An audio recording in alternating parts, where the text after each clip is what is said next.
こんにちは、ゆうたびチャンネルです。今回は前回に引き続き京都の観光プランをお伝えしていきます。今回の動画では2日目に回った伏見稲荷エリア周辺の観光プランを紹介します。1日目の動画をまだご覧でない方はぜひこちらの動画もご覧ください。このチャンネルでは皆様の旅が少しでも楽しくなるような情報を発信しています。これから京都に行かれる予定の方だけでなく、行く予定のない方も楽しめる動画となっているので、ぜひ最後までご覧ください。それでは動画スタート。おはようございます。2日目は伏見稲荷駅からスタートです。見て見て、どっかもこれ稲荷なんです。キツネ。さあやってきました伏見稲荷大社。本日のお昼は伏見稲荷駅から徒歩5分のところにある天丼屋さんでいただきます。もちもちの自家製麺が大人気の手打ちうどん屋さんです。12、3人並んでる今。11時半ぐらいで。店内はこんな感じでカウンターとテーブル席がそれぞれあります。うどんと丼が一緒に楽しめるお得なセットメニューにしてみました。だしは汁だしがベースで毎日だし取りをしてるそうです。つるつるもちもち感がとっても強くて、さすが行列ができるだけあるなと思いました。つるっとコシッと。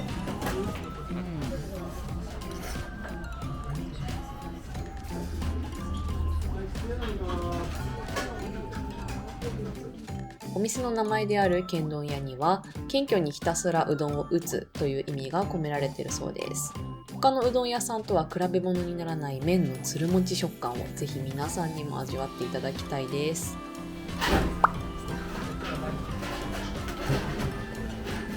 ごちそうさま。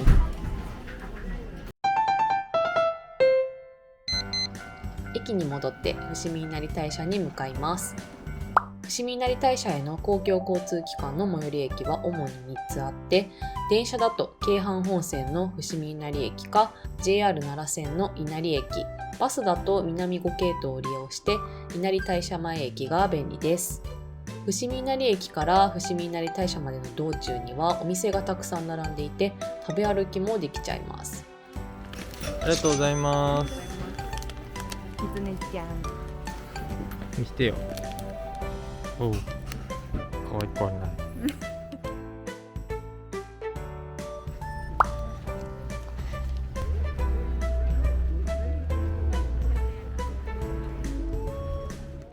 お稲荷さんと親しまれる伏見稲荷大社は全国に約3万社ある稲荷神社の総本宮です。境内には至る所に狐がいます。なぜね狐なのかというと、稲荷狼のお使いなのだかそうです。わいくない。あとこっちね。なんか加えてる。鍵？なんやろな。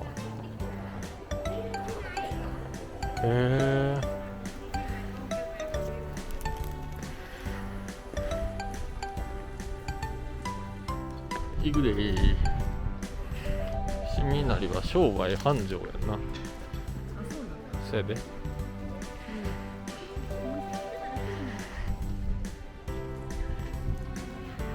も思ったより全然人いいへんな。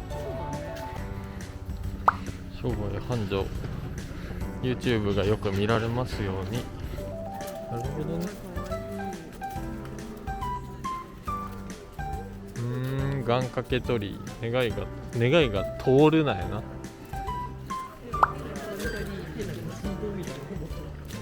わあ、見えてきてるやん。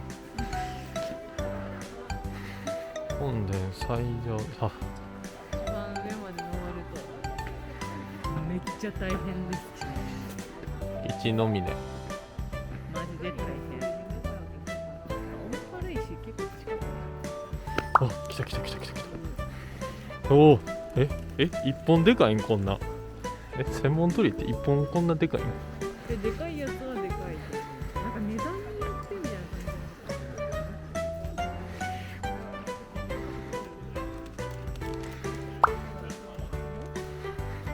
じ。あ、なるほどね。いついつに。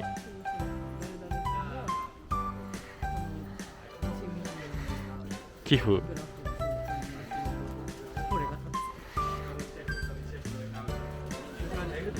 あ、こっからが千本鳥居や。はい、うわ。おお。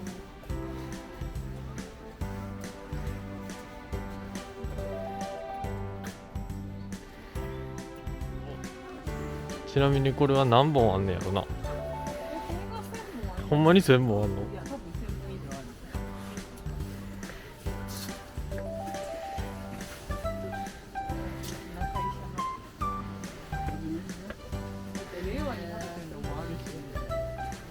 新しいのもあんねやろ。お、めっちゃ並んでんじゃん。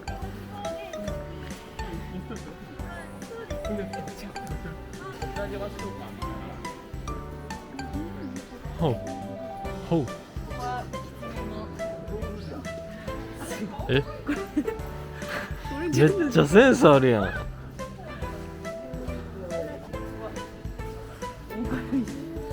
並ぶしかない。でもこれぐらいなら全然すぐじゃない。重軽石とは灯籠の頭の部分にある石のことで、この灯籠の前で願い事をして石灯籠の頭を持ち上げて、その時に感じる重さが自分の予想よりも軽ければ願い事が叶い、重ければ叶い難いとする試し石となっています。まあまあまあ重かったやないかい、それは。もっと踏んってやろうと思ってたから。あー、じゃあいいんじゃない。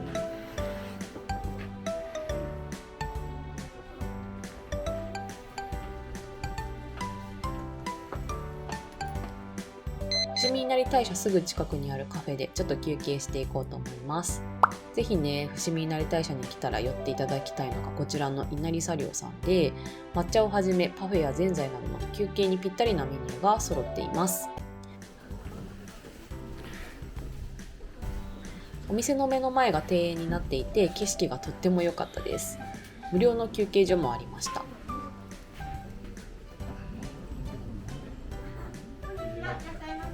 めちゃくちゃいい香り。店内席のほかテラス席もありました。店内からも庭園を見渡せるように座席が窓側を向いた配置になっていました。伏見稲荷が五穀豊穣の神様がいるっていうことで、お米がすごい使われてるパフェだそうです。このお米も食べれんだな、きっとな。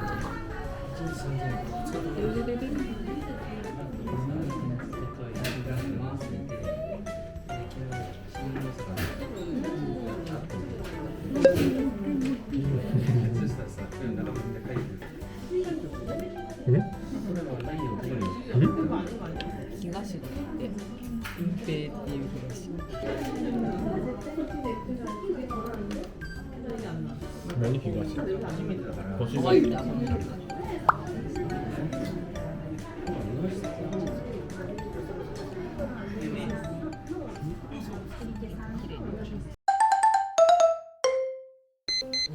伏見稲荷大社から歩いて東福寺に向かいます。伏見稲荷大社と東福寺は約1キロほどの距離なので、徒歩10分ほどで移動ができます。わお、でっか。でっか。めちゃくちゃ大きいな。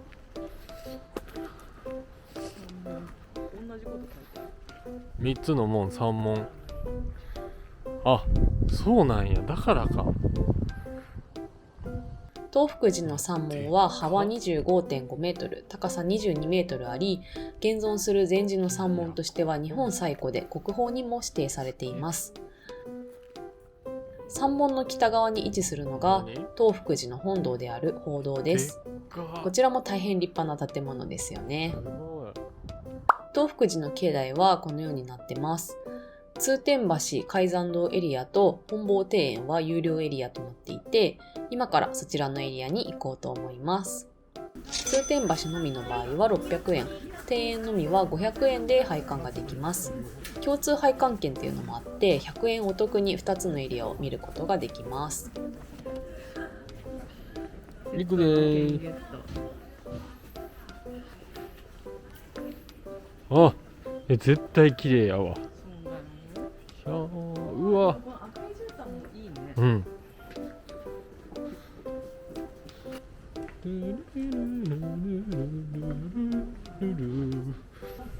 あ、うわー、ここはめっちゃやば。これ全部紅葉って考えたら、うわー。こちらは数年前に同じ場所から撮った写真です。これもね、ピーク時というわけではないんですけど、とっても綺麗ですよね。2、3年前の私なんですけど、めちゃめちゃ顔がまん丸でした。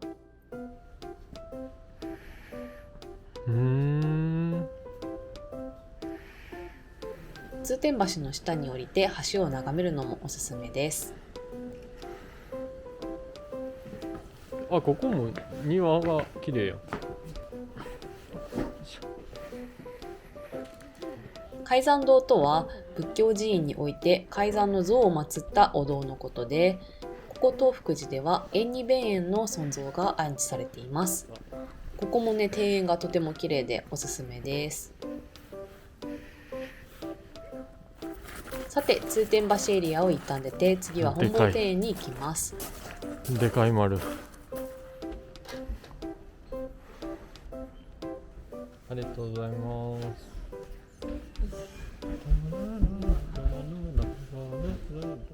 本坊庭園は東西南北に4つの庭園があります。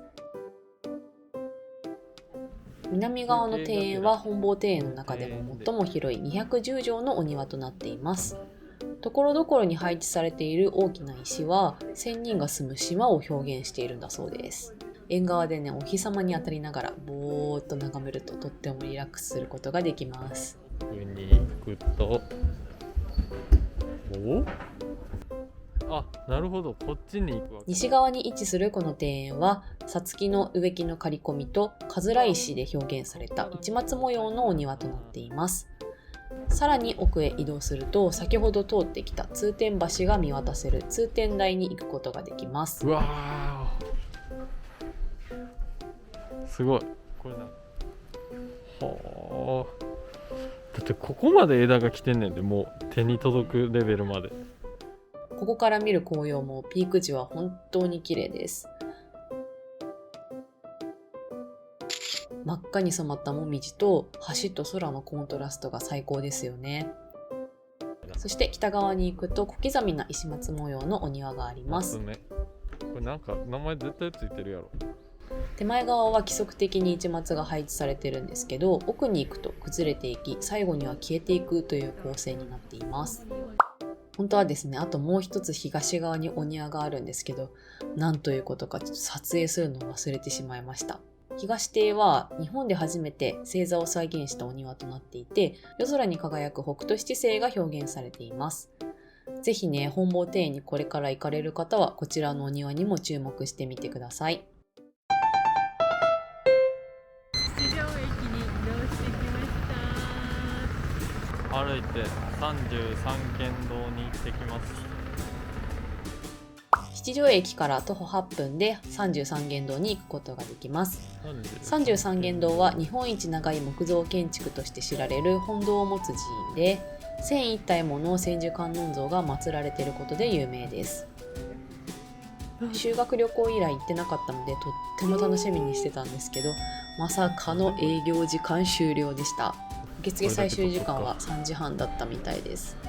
京都のお寺や神社って意外と早くに閉まってしまうので、皆さんもね気をつけてください。こういうのが見れるんだね。どうしよう。あ、びっくりし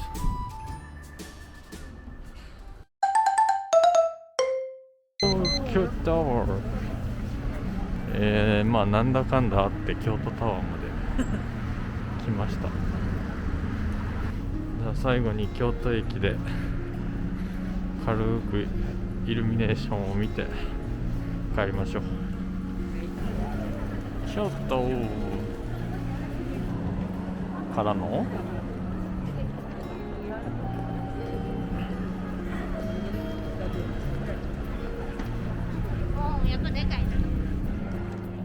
京都駅は京都は歴史への門というのをコンセプトに設計されていて、ところどころね、京都の5番目状の都市区画を意識して5番目の形が取り込まれています。そんな京都駅ですが、イルミネーションが開催されているというのを皆さん知ってましたでしょうか？京都駅ビル開業15周年を記念して2012年からイルミネーションが開催されています。メインの大階段では171段中125段に約1万5000個もの LED が使われていて、大迫力のイルミネーションを無料で楽しむことができます。大階段では1年を通してイルミネーションが行われていますが、季節ごとに限定の演出も見れたりするので、ぜひ新幹線の待ち時間とかにでも見てみるといいんじゃないでしょうか。今回の旅プランはいかがだったでしょうか？伏見稲荷エリア以外にも京都はたくさんの観光スポットがあるので、ぜひ他の動画も参考に観光プランを組んで京都旅を楽しんでみてください。この動画が参考になったという方は、ぜひ高評価とチャンネル登録もお願いします。最後までご視聴ありがとうございました。